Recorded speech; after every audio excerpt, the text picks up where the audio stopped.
very high, and be very clear that that has consequences for the level of UK support.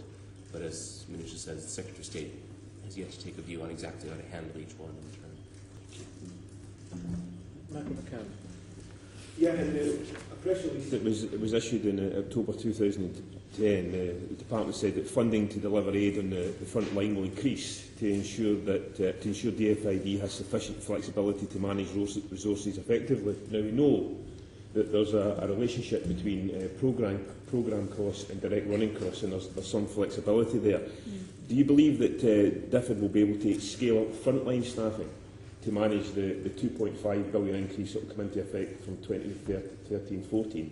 And if so, what types of jobs and what numbers of jobs will be needed in order to deal with that spend? Yes.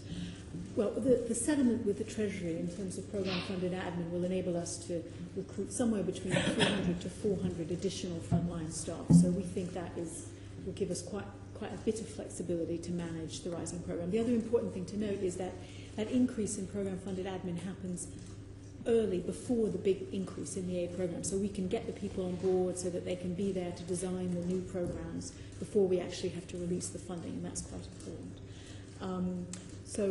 So I think we think it's quite a good settlement.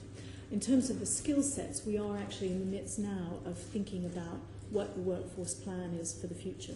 We obviously can't decide that until we know what ministers choose in terms of which programmes they want to fund, which countries, what sectors and what skill sets we'll need to support that.